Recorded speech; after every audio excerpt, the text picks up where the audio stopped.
All right, boys. Well, welcome back. We were just laughing beforehand. We haven't done this in a while. Super rusty. It's been on our calendar for so long. We move it. Business has been crazy. I'm sure we'll get into that. But I saw it today and there was a little butterfly in the belly. There was a little like, all right, what do we, and then you sent a text 15 minutes before, like just to check in. I was like, all right, wait, it's been far too long. There's plenty for us to get caught up on with everybody. Man. Easy peasy. Yeah, it's I texted you guys like I was excited to just get this time with you just to catch up and talk. Like and we've been so busy. It's like we haven't even been able to do that. So we need a podcast to actually talk to one another, catch up to one another. She's crazy. There's some truth behind that. We laugh, but there is some truth behind that, right? Totally. Yeah. Toby, how you doing, man? How are you coming into this thing? Yeah, everything. I'm excited about it too. I love these. I mean, I think it's a lot to Chris, to your point, and Stu. It tells you a lot about like how life usually goes, like to slow down and actually spend time with a couple friends and put aside even the work part of it, but just to check in with two friends on paths that are similar and is awesome. So, and you think maybe we're just going to pick it up as we go, but you just don't unless you're intentional about it. So I love the intentionality of it. And I hope everybody that does listen to it as well does. But in some ways, it's just us getting together and talking and checking in anyway. So yeah, I'm excited. Yeah, it's so weird. Like this is what we preach, right? And we even fall victim to it, right? That's why it's so important to have these intention. I mean, we had the intention on the calendar. It's just everything else gets trumped, right? And it just makes me think, what else is getting trumped in my life, right? That needs focus and needs attention. And what relationship is getting trumped right now by busyness or whatever? Because that's not what we did this for, right? That's not what we started True Path for. We started True Path to be grounded, but we got sucked up into it too, which I'm sure we'll talk about. But yeah, great point, Tobe. Yeah, man. How about you, Stu? How you doing?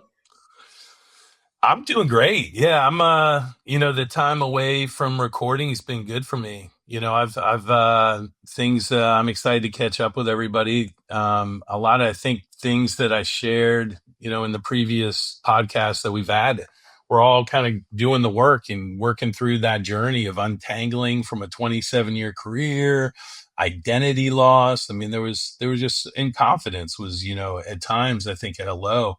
So, to meet me today, Toby's favorite question to know me now is to know that work's starting to pay off. There's a lot of positive going on in my life, both personally and professionally. So I'm excited to talk about that. We've spent a lot of time talking about the challenge and the journey. Trust me, I don't have anything figured out.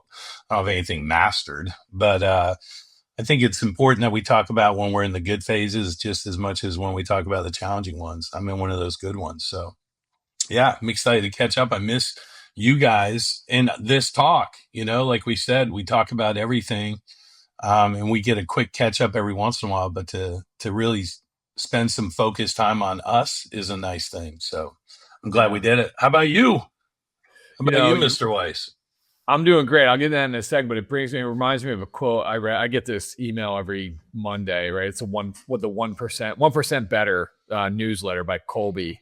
Check it out. It's worth it. But he, it's actually funny. He starts off with a little bit of vulnerability. To be honest, I've been dealing with some tough personal stuff. As much as I pride myself on never missing an issue, I had to put the newsletter aside and prioritize my well-being, right? Like that's how he starts the newsletter, which I thought was cool because it brings back like, all right, dude, like I can connect to that, right? Vulnerability creates community, right? Yeah. And I love that he started there. But then he gets into a quote about self-improvement. He says he's framing it on his desk. And it reminds me of this, Stu, with you, what you just said. Your relationship with yourself cannot be built entirely around improvement. And I think we get into that way too much, right? Like you and I talk about that a lot. And it keeps going on. It goes, at some point, you have to become someone you are allowed to enjoy being. Amen. You get to be proud of who you are, present tense. Yeah. And that was from Mitchell C. Clark. But I don't know, man, like that brings me to what you just said, dude. It's like cool to see you enjoying you lately. Yeah. Thanks, man. Yeah. That quote's accurate. I think, you and I've talked about this, and I think some we can get into either now or down the road in the call, but I do think there's something to be said about looking to be broken, Yeah.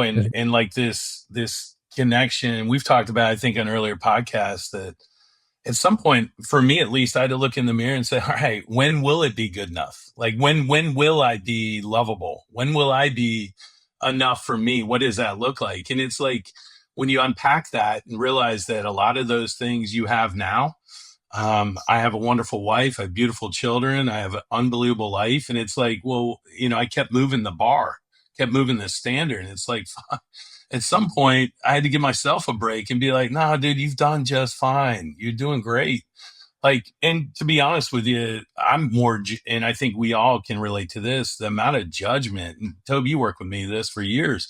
That critical eye is just, once you get it kind of wrangled and get your arms wrapped around it a little bit, you realize just how much torture I've created for myself over the past.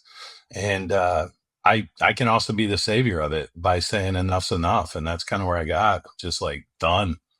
Yeah. There's so many good things about me, and not being cheesy, but that's I probably wouldn't have said that a couple of years ago, but the reality is I think to know me is to be fortunate, right? To be a part of my life is a good thing.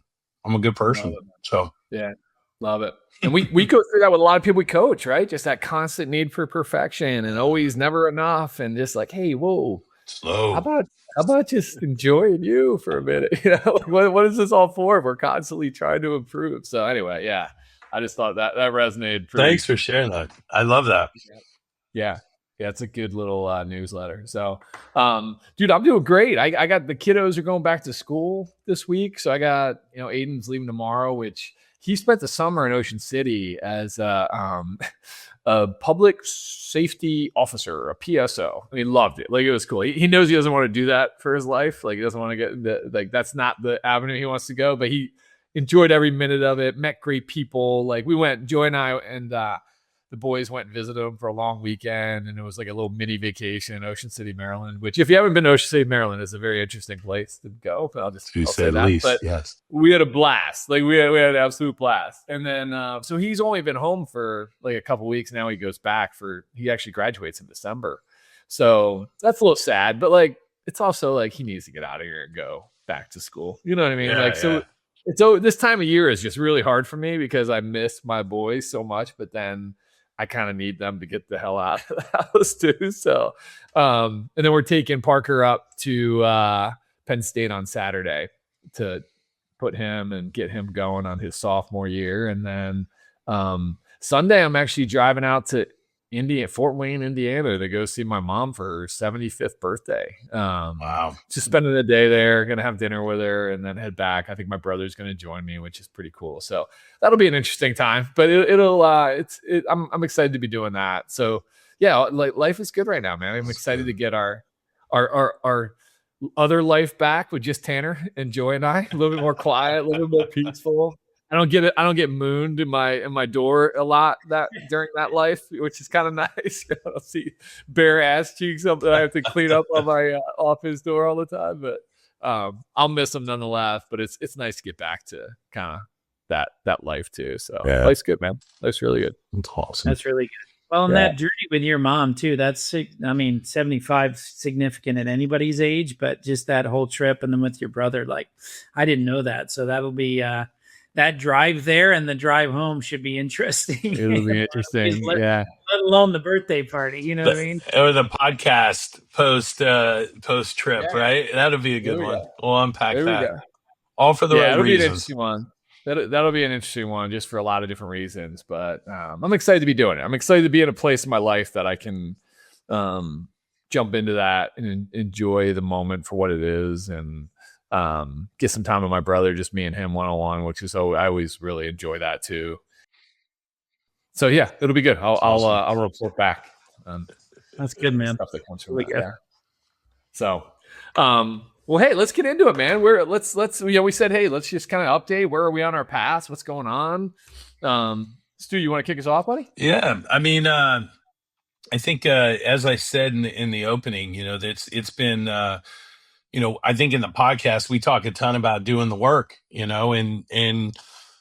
that definition of what the work is changes based on where we are on our path, right? And so for me, like there was so much optimism, and I've got some really good momentum going in life in general, just around things, but I had to take a step back and say, okay, there's some positive things. But what I realized is, and maybe you guys can relate to this, and I think anybody that's on the path that's making progress can start to realize that even though they feel successful and they feel like they're moving forward, the people that have had this kind of survive that roller coaster of our life maybe haven't caught up, and or could never catch up. And so, what I'm realizing is, and I don't know, I'd love the perspective and I have tons of updates on what's going on in my life, but I'm just curious. I think it'd be interesting when it happens. I see it in all different facets of life. When people invest in themselves, or they invest in their development or their self, you end up evolving in a certain direction. And what happens when you evolve out of the circumstance you were in, right? And what's interesting is my wife and I talk about this all the time, because I've had to do a ton of work in that area, and a lot of work in the past of kind of, not even being aware of some of the challenges I drug her through over a 27-year career, right? I can do all the work I want, but that pain is still there. Those scars are still there. So what my big aha right now is, like, I'm so happy I focused selfishly on myself the last few years to do the work. But now I realize I got to do the work on the partnerships that were with me along the way. Like, that work isn't done yet. You know what I mean? So in one breath, it's when I look at Stuart in the mirror, it's freaking not butterflies and rainbows, but it's more of, I'm excited about each day. But what I'm realizing is there's some relationships and some dynamics that need my attention from the past, and I'm finally in a place to go back and do that stuff, right? Go back and do that work. So I'm curious if that resonates. I love that, Stu. Yeah, Me too. And the word I wrote down was a relationship. So that's twice now today. You're talking 360 earlier in relationships today.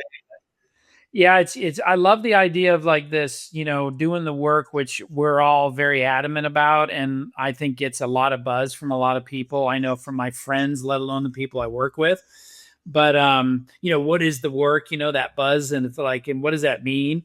But then the relationships of the friendships, and the relationships of the loved ones, let alone the relationship with ourselves. And the thing I'm most encouraged, and I think Chris just alluded to about what we've seen in you, is you've been putting in the work on having a better relationship with Stu Ferguson, and we've been front and center of that. And so it's been fun to watch, like, you go through the that inner critic and the judgment, to the self-love, to the almost, too much of a self-love of it's all good, and we knew it wasn't all good. And then, like, kind of back to kind of that level ground of, like, I'm more balanced in terms of my love for myself. I'm not too high, I'm not too low, is what I mean by that. But I love what you're saying about the relationships, kind of friends are we, and, like, what's that, where are those relationships or those friendships, where are they in this stage of our lives? And I hear a lot of people my age and friends of ours are like, I don't need a lot of friends. I just need one or two. And it's like, well,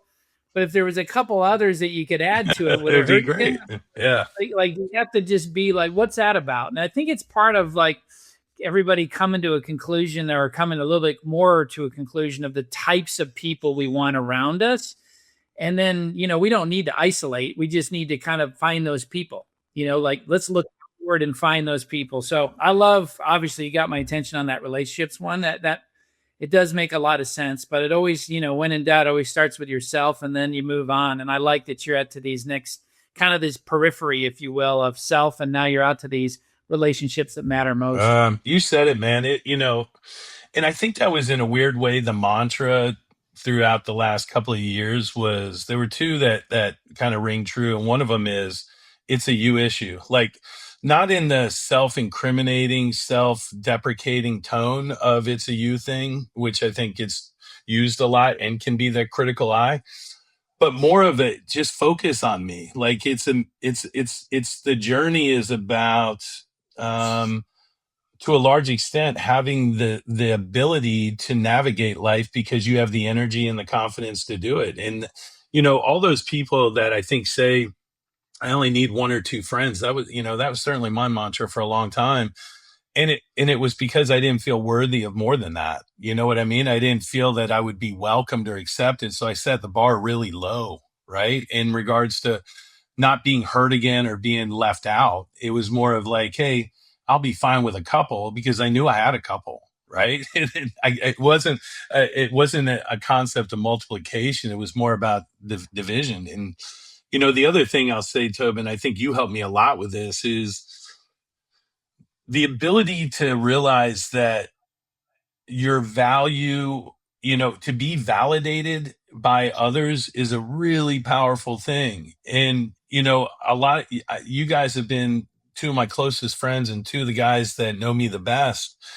But through TruePath and through experiences outside of just our internal dynamic, but getting external with clients and meeting people that are, incredibly successful, and to find out that you add tremendous value there, and that you're not just a one-hit wonder, which, that storyline after a 27-year career is pretty normal, for people to have.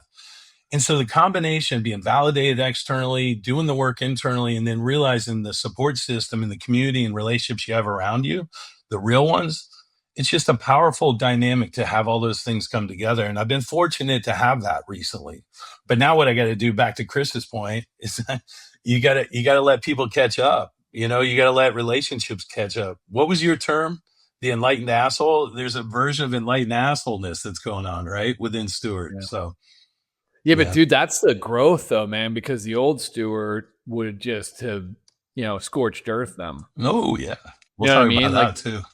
the fact that that you're conscious in the way it's like, dude, I'm not going back down. I'm up here. Mm-hmm. Like, this isn't the roller coaster. And dude, I face the same thing. You know that. Like, always like, hey, this is gonna end soon, right? Like, when's the old asshole gonna show up? And it's like, well, you showed up once on vacation, but that was because it was 13 hours. And they deserved it. They earned it. In traffic. I actually cracked a beer in the car while I was driving. There you go. I was so stressed out. So that was my only bad day. So that was the old Chris showed up. But like, she's just kind of, I mean, deservingly so. Like, she's kind of waiting for that bottom to fall. And that's who I was for how many years? So that takes a while to get over, man. Yeah. She needs some reps of the good, consistent Chris. Same with you, man. So 100%. But the fact that you're not like, fuck you, if you're not going to let me be who I like, the fact that you're aware that, all right, I need to bring them along too, and that's deserved, and I get it. Like, that just shows growth within itself, man. I appreciate that, bud. Yeah. When you hear things not as judgment, but as actually how to be a partner, right? Like, I heard everything is judgment from you guys. I mean, we go back, probably play the tape back, and his jokes that once landed as jokes were like, fighting words. And, I think it just goes back to there's, maybe there's another show that we do this on, but mental health, man, and depression and anxiety is just not something that is nearly talked enough about or really dealt with. Most of the people I coach and interact with, they're dealing with high stress jobs and how they manage that. And there really is no protocol to how to deal with these responsibilities that people have in corporate America or in life. And I just the thought of going it alone. Thank God I had Dr. Courier and I had you, Toby, and I had you, Chris. But I just see so many men and women that are deeply, deeply, deeply emotionally exhausted. And I'm not a psychologist, so I can't diagnose what it is, but I can tell you that they're exhausted. And it comes down to fighting those hidden demons that we're all trying to fight internally and externally. So anyway, yeah, it's been, I think to be a part of this type of work has just been really impactful, and we kind of got to walk the walk, or else we're full of shit. So we've been holding each other accountable.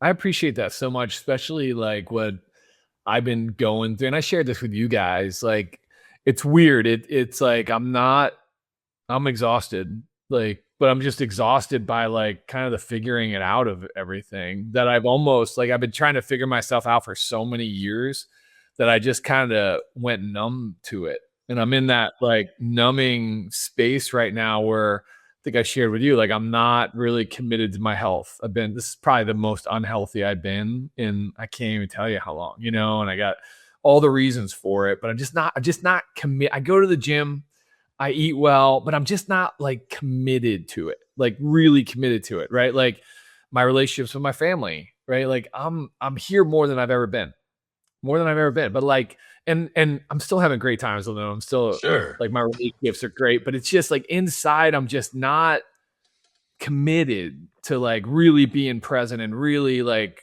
prioritizing them with True Path. And I shared this with you guys. Like I'm working harder than I've ever worked, right? Like it's not an hours thing, but I'm just not like committed to it, right? Like to where I'm like actually growing, and it's just a weird space to be in where I'm just kind of numb to everything right now. And I think it's just because just from exhaustion, just from like trying so hard to be so many things for so many people for so many years that I just like I'm still happy. Believe it or not, I'm still happy. I'm just like I'm just in a weird space, and I think it's that exhaustion, bud. Like I think it's just all of it, right? And you got your kids leaving, your relationship with your wife changing, all these things happening. To your point, like thank God I have you guys to talk to it about, like, Totally. and to even unpack that, right? I remember calling you guys and be like, I don't think I'm committed, and Toby's like, if you're not committed, then I don't know what the fuck's going on. I'm screwed. We're all screwed. And it's not by doing. It's not like I can do it in it's in there, Stu. It's in my heart and in like really committing to being the person I want to be. And it's just a weird place to be. And it's scary, to be honest with you. It's a scary place to be, especially for someone like me. And I'm just trying to sit in it for a little while. I'm trying to change my behaviors a little bit. I'm trying to like redefine what commitment really means to me, because I don't think I've ever done that. Like really redefine like what does commitment at this point as a dad mean to me, right? For my kids and as a husband to Joy and as a partner to you guys. Like what do these things really mean? And then I feel like I could start to get excited and get started again, but it's a weird space, man. I'll let Toby grab that, and then I got a couple thoughts, but go ahead, Toby. Yeah, I was just, I mean, the thing that, that we all share is that judgment of self. And that's what I worry about I'm not trying to get into it with you on this call, Chris, but like, it's just, I like the idea of like defining what commitment looks like, because I wonder how high your bar is. I wonder what kind of like perfection you're seeking with regards to that. When you say things like, I'm happy, I'm working out, I'm with we see the results of the effort you put in, and like, none of us, I can just speak for me, I've never thought, wow, he lacks commitment here. So there's this kind of like, all right, man, so what are you searching for that it's not my bar, it's your bar? And so, I just, as a friend and a partner and a person on the path, is like, I just, no one ever likes to say it. No one ever does, of like, hey, good enough. Like none of these competitors ever do, but it's like, what really is going to be commitment and what's going to be satisfying for that. And it'll keep changing, and I also know that, you're taking, we all are, like, there's an element of risk that we've all taken in these paths we've taken. And like the effort of the risk that you guys have all put into this, like commitment and risk, I wonder where they play hand in hand. Interesting. Like it's interesting on like, there's a high level of risk and I'm not committed, but if I was committed, would that mean that I'm not caring about the risk? And it's like, how do I hold what is at stake with how much I commit to it, and how am I on it? That 1 foot in one creek and 1 foot on the bank. And I don't know that's it. I have no clue whatsoever if that's it, but it's just things to think about. Last thing was the exhaustion part. It's funny. We all sit here and talk about, you got to do the work. And when you're looking and talking to someone like we all do, hey, you're exhausted. Okay, well, you're ready to do the work. And it's like, that's counterintuitive, asshole. Like like, what are you talking about? But it gets back to that, and I'm kind of on a different path probably right now, but like we all know this cognitively of like, when you do what you love, it isn't work. When you do things that you value and that you really like, you're feeling like you're getting the exchange of feedback, or you're feeling like you're just making a difference and you're meaning something in your life, it doesn't feel like work. But to try to get an exhausted soul to be like, I got to do more work here. And we are all, I do believe this because I got to coach the two of you crazy guys. You are definitely constant growth mode, constant trying to do better and all of that. But I don't know that everybody's on that same page like you guys are. Most people, I think, that exhaustion leads to, and I hate to go back to that miserably comfortable, but you just stay in that spinning. And I had a call today that someone was like, I'm like, how do you feel? I feel exhausted. I'm like, well, are you ready to do the work? And she's like, yeah, of course I am. And I go, well, don't answer that just yet. Just pause for a minute. Just make sure you're ready to do the work. And let me just tell you, the work may not be what you're used to as far as work goes. So there's a couple of things there that you said that just man, yeah. opened stuff up for me. I think it's that, right? Like it's when you talked about risk and what was it? Risk and commitment. Commitment. Yeah, commitment. Yeah, that's it, right? Like for me, it's like I worked so hard and I was so committed to my previous job, right? In every part of me and everything, right? And I don't want to do that again, right? Like I don't want to sell my soul again. And again, it was all, I loved my career, but I don't want to be that person at this stage of my life, right? To give everything to a career. So I'm kind of like, I'm giving it, I'm working, I'm doing it, but I'm just not giving my heart to it, right? And then I want to be better for my kids and be there for them. But then when I'm there at 3:00 in the afternoon, I decide to go, and I'm like, I'm not really there because I'm like, that's so like I should be working, So I'm just in this like tug of war, and that's where the definition. Maybe commitment was the wrong word, Toby. Maybe it's just definition of what good enough is for me now. And I know you guys would appreciate it and respect it, whatever I have to give. Yeah. But like, I just need to do that work, like figure out like what is good enough for me. Who do I want to be now at this stage in my life? And I don't know if I ever really defined that, man. That's huge. Yeah. And, hey man, I was just going to point out the fact that, this is also a stage in our life that we don't pause for enough time to just think about all the things that are colliding, around your 50s, right? And there's, we want to, it's funny. I think, Toby, you said it really nicely, kindly, that, Chris and I have been curious followers of self-development. I think it was a very nice way you put it. I would have said we were probably obsessed with it at a young age, early in our marriages, early in our kids' development. I think, Chris, you and I were talking about how to be good husbands when we were in our late 20s. Like that's not normal. Like I have late 20 kids now, and they ain't talking about that crap, right? Like there's just a part of who our DNA, back to Toby's point, and others like Toby and other people we know, that this is a priority in their life. And this is probably why they're sent here, and what your journey is, and part of your purpose is to figure this out for others. But when it really boils down to it is you have been able to continue to find that evolution for you. The difference is that I finally see you in a place to hear it and to own it. But I don't hear you saying I'm taking the throttle down. It's not saying I'm not committed to growing True Path. I'm not committed to being a passionate father or any of those things. I just think for the first time in 3 years, you're finally dealing with the unraveling of a 25-year career. Yeah, you're probably right. And dealing with the fact that our identity shifted quickly into what could be next instead of what is right?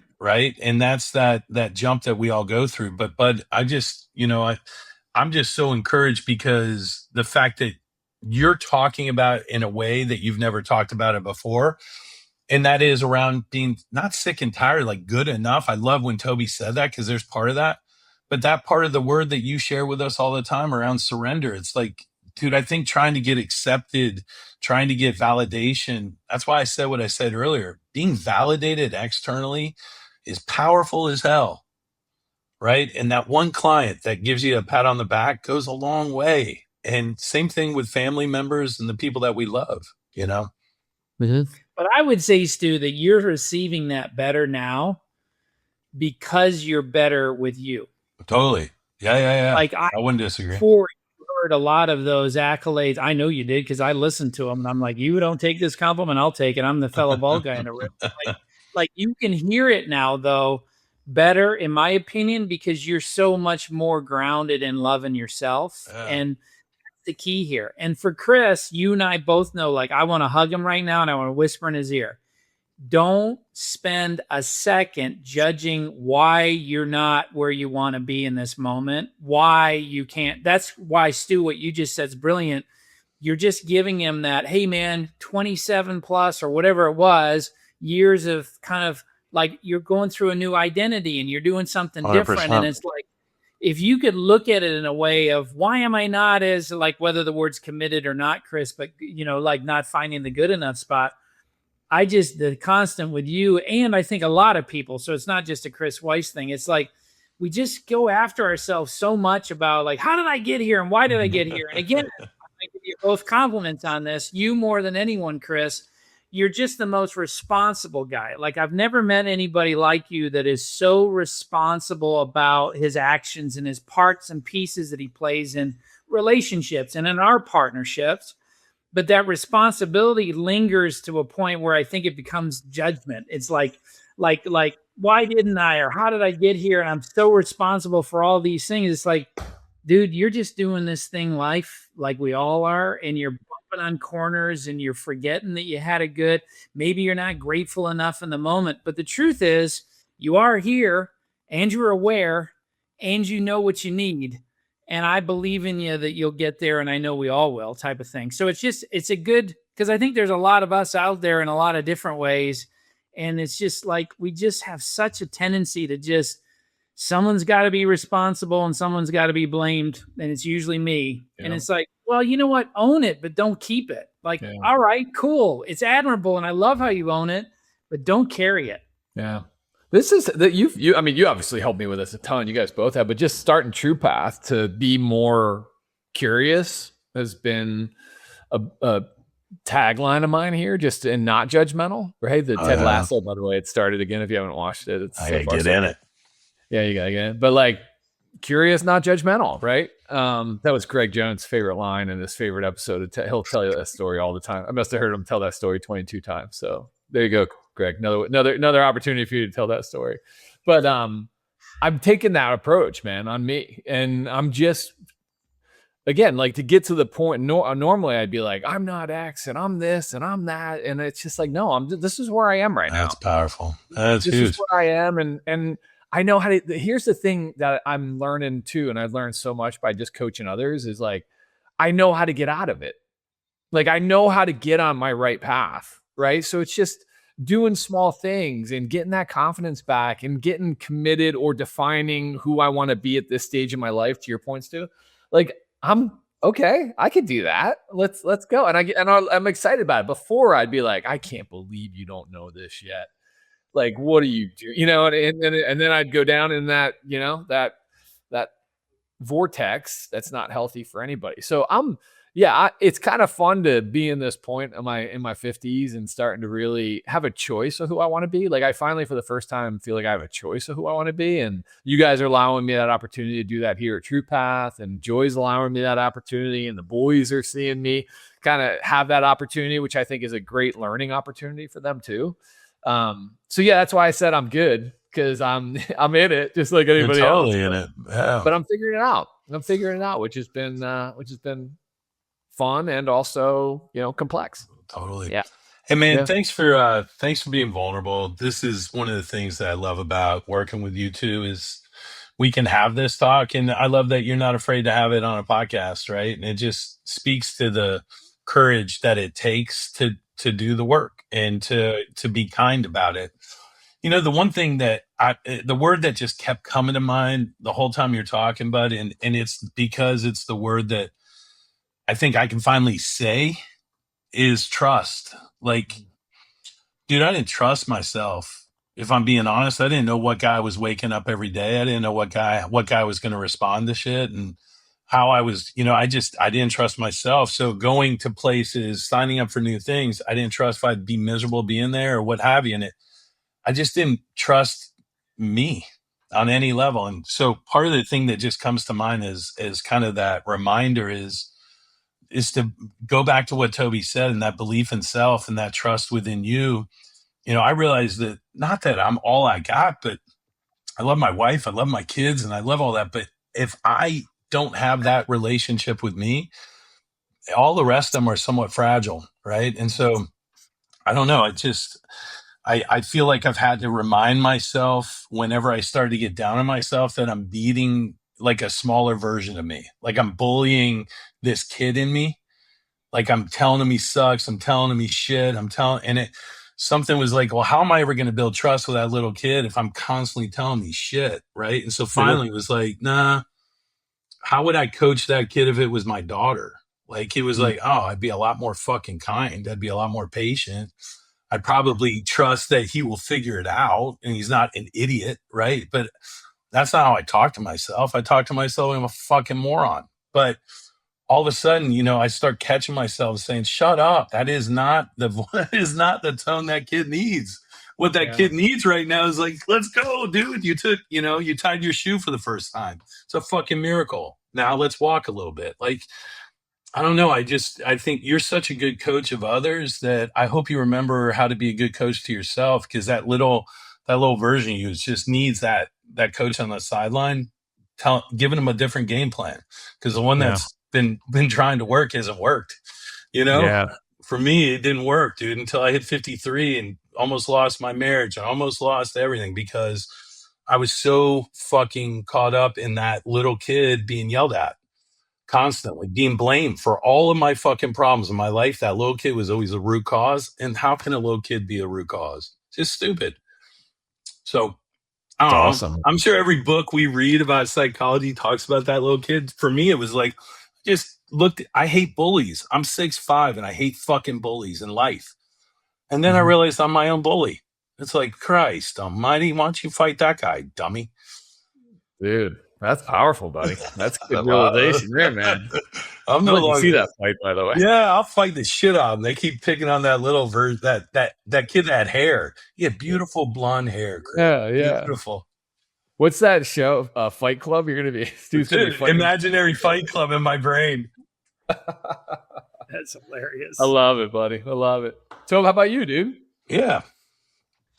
Well, I mean, what's been coming up for me a lot, just as a check-in, was, and it's heavy, it's the loss stuff at this age, like just this kind of heaviness of like, and it really gets back to the gratitude word, right? Like just that's such a big word for me. And I know it is for you guys too. And, and it's the loss part's there. And it's also like the heaviness of the roles we play in our lives. I've had several coaching calls over the last month or so of these moms and these dads that just aren't taking care of themselves because of the obligation of being the best mom and the best dad, or a better mom or a better dad than the ones they had. So, and then just kind of like life is short. So I've had just lots of like big ticket things on my mind recently, in my heart, frankly, about just like, every cliche. And we don't need to go all into the depths of all that in terms of like everything that's always covered about like, you got to play it like you don't have tomorrow, and you got to just let it all out and make sure people around you know how they feel about you.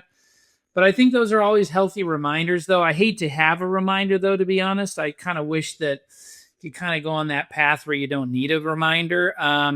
But such is life, about that doing and being part, right? Like just get so busy doing that you sometimes need to pull over. And that's, again, another benefit of this and our partnership and whatnot. And the beauty of having actually people I work with instead of being a solo guy is we can kind of bend each other's ear about like, hey, these are the experiences or the themes we're picking up. But those have been kind of just on my mind. And what do I do with them? I think it's just, I've been a lot more purposeful and a lot more like really grounded and just like being truly thankful and grateful of kind of where we're at in life, with the boys, the school things, their second year for the twins, and Jack's kind of navigating whether it's a junior or kind of more of a junior kind of year for him, if you will, for his medical leave and all that. And then Kath kind of exploring what would she do when she grows up. So there's just a lot of that stuff of like, that mom and her of like always taking care of all of us. And it's been fun to watch her kind of dipping the toe of like, what would I do without you guys? She better not go anywhere because this whole place falls apart. So I just had a lot of stream of like lots of heavy duty, big stuff come in and out for very obvious reasons, you guys know. And so it's just been on my mind, and it's really just been me really much more reflective than I have been in years past. And I do pride myself on being somewhat, but like I've just been a lot more deeper on that, and there's just people in our lives that, Stu, you said it earlier, like that season of life at 50, like parents, and then those people that are that old in our lives are kind of not doing great, and that's scary because I can see the end there. And then our kids are about ready to go, and yours are different, Stu, but like they're about ready to go and not need us. And there's just kind of that stuff going on right now where it's like it's fun that you two are on the same path, because I don't feel alone. I just worry about people that are alone in that. And I guess the statement is that you're never alone, but you can, kind of act in a way that you become alone. So it's like, I think we just got to reach out in our communities. And men, I don't think, to your point earlier, Stu, I don't think men, and I hate to just go with one gender, but aren't great at those depth of combos and those meaningful friendship combos and hey, I'm scared about my folks, and with your dad, Stu, and like, I just relives a lot of triggers for me. And it's like, man, I just hope that we have enough of a community on the male side, let alone female, because I think they're all in it with us too. But men just need to do a better job at every age, just to lean outward. And, don't give me that I don't need anybody or I don't need another friend. You actually do. Mm-hmm. You probably do. So anyway, it was heavy. It's just, heavy is not the right word, because I don't feel sad about it. It's just, I'm in a real kind of a grateful, kind of a weird spot. So good thing you asked. Yeah, but there's a lot to it. Yeah, Toby, I just, you said a lot of wonderful things. I think what you said is just honest. I'm 53. I've got, my mom passed away last year. My dad is battling illnesses. It seems, to his defense, it just comes like a wave once it starts, right? It just doesn't slow down. And so, my heart breaks for him and what he has to navigate, my wife's parents. And then, we've got people that are our age that, are being diagnosed with illnesses or passing away. And that kind of rattles the cage a little bit. But, that ability to constantly be thinking about what if, and how do we not get ahead of it, but how do we prepare for that phase of life? And it's like, shit, man, I have no idea how you would prepare for anything. Like, all of it comes so quickly and it's so many different angles. But the one thing I do agree, and I think I'd be curious on what you think, regardless of what life is providing us, our ability to manage it is probably a similar process, whether it's stress at work, stress in our family, passing of someone that loves us, right?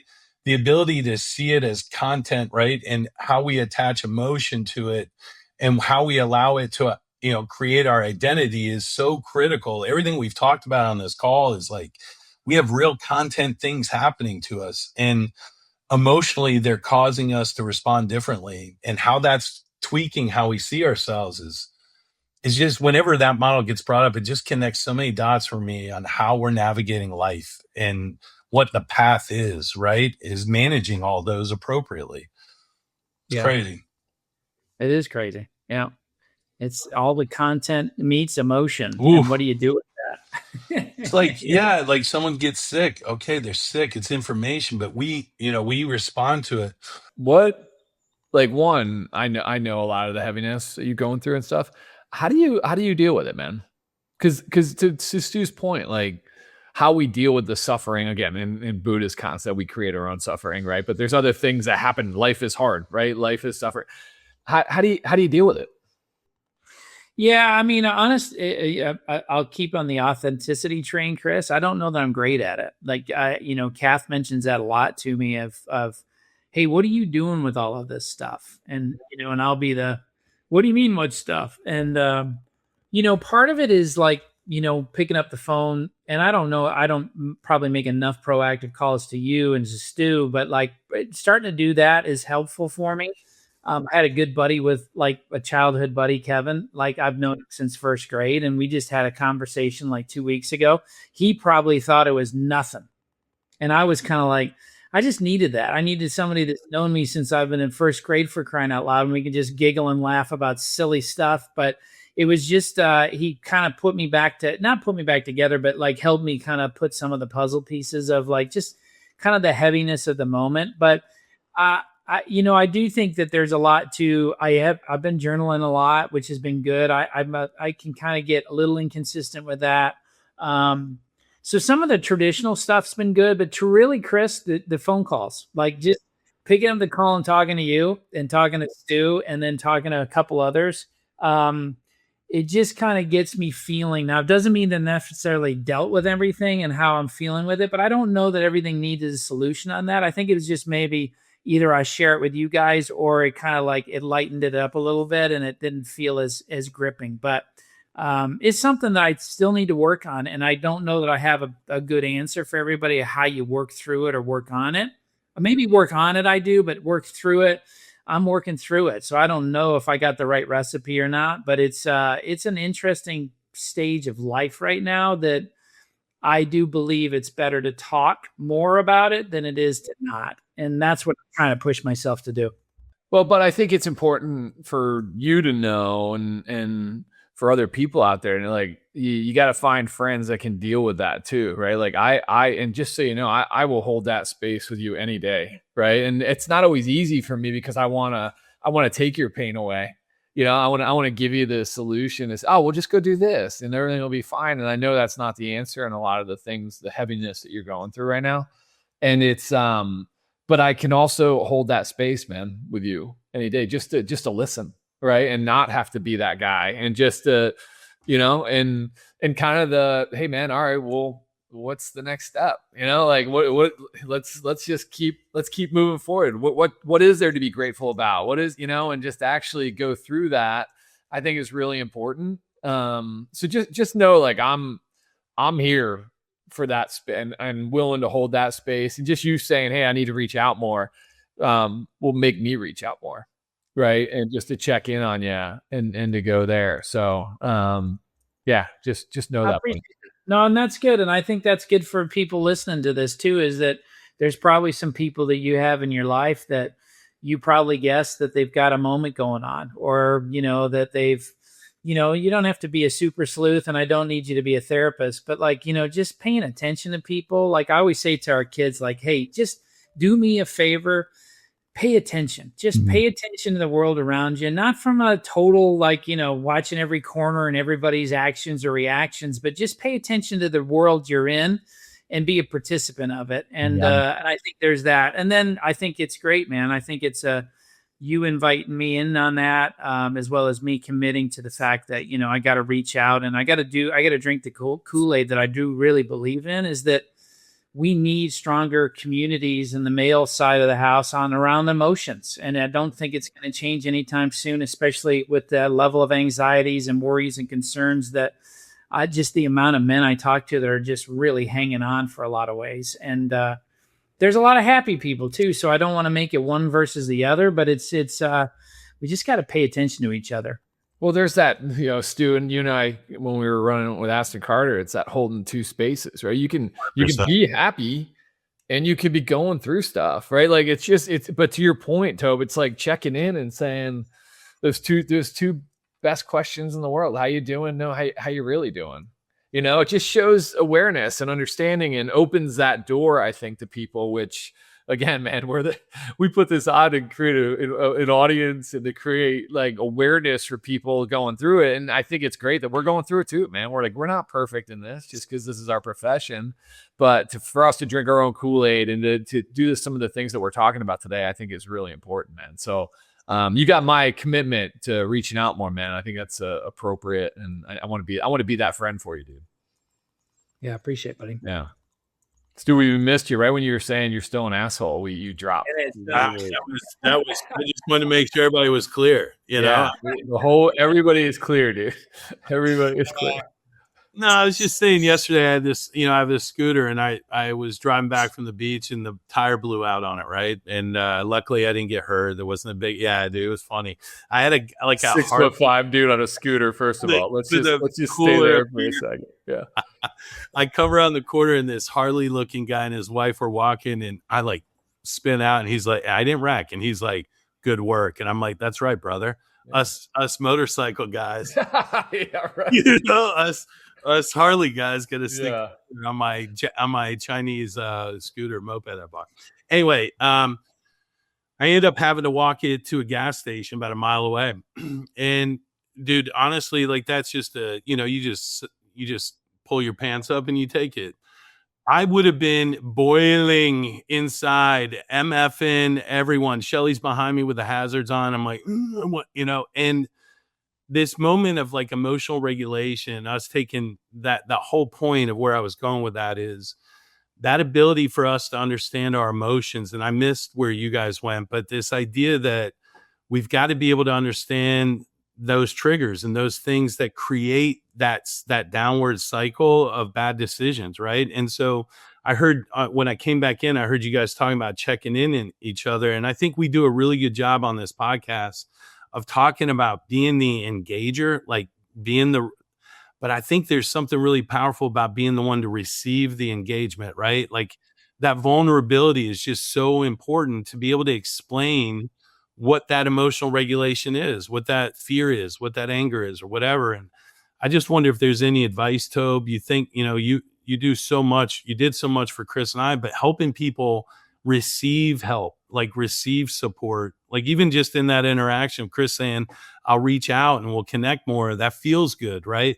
But you got to answer the call when he calls, right? And some of us that are in that dark place, we don't pick up, right? Even though those calls are coming out.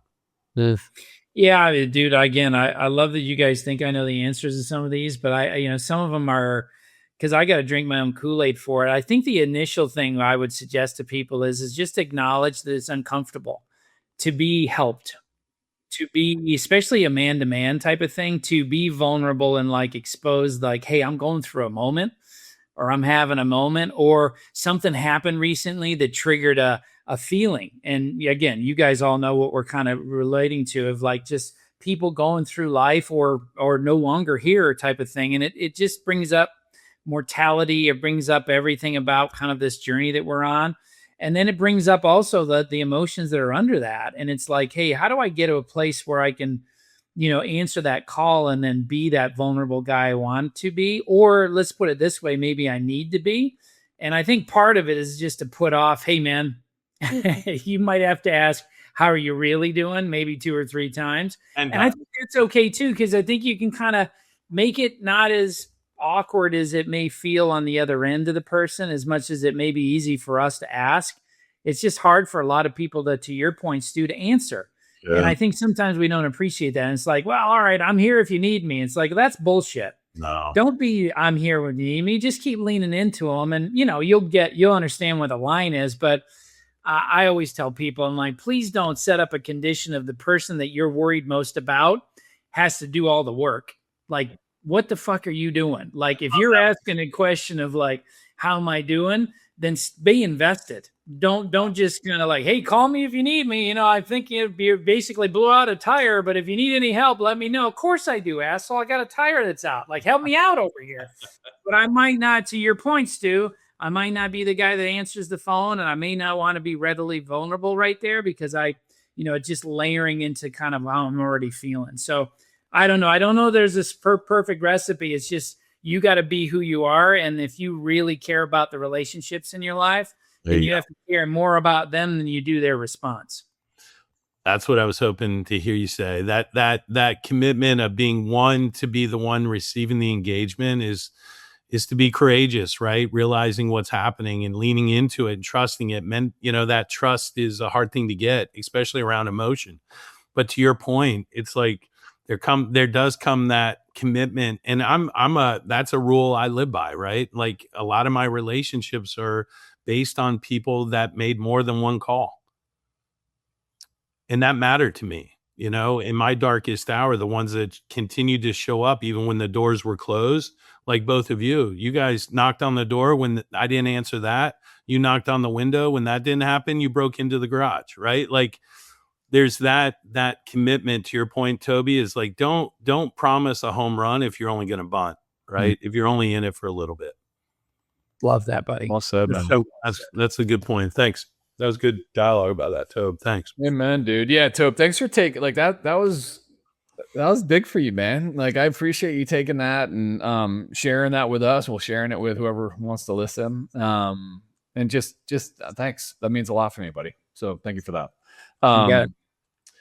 Hey, wrapping up. I'm not going to say we're going to be consistent with this because last time I said we're going to be consistent with the podcast, we didn't do one for 4 months. So I'm not going to say that.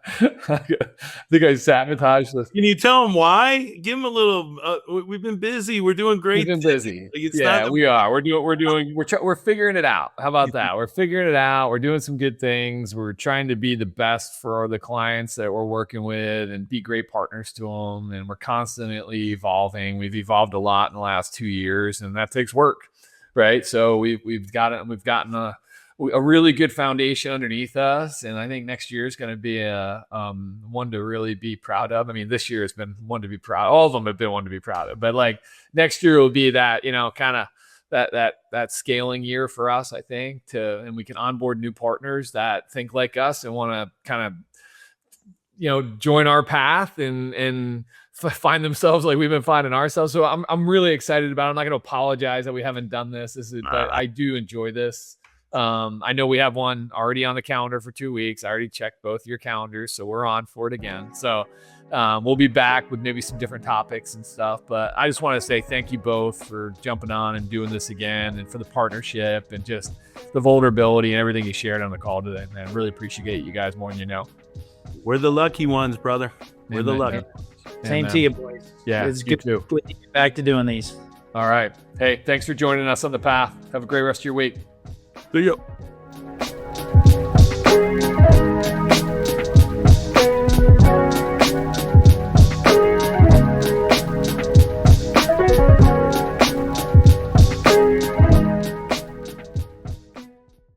Leadership doesn't have to cost you your health, your relationships, or your sense of purpose. True Path exists to help you create space for the real work, the kind that helps you lead with presence in both business and in life. When you start showing up fully, everything starts to shift. That's what we're here for.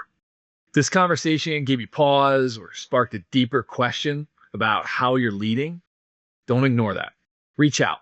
This is the work we do, and we'd be honored to support your journey.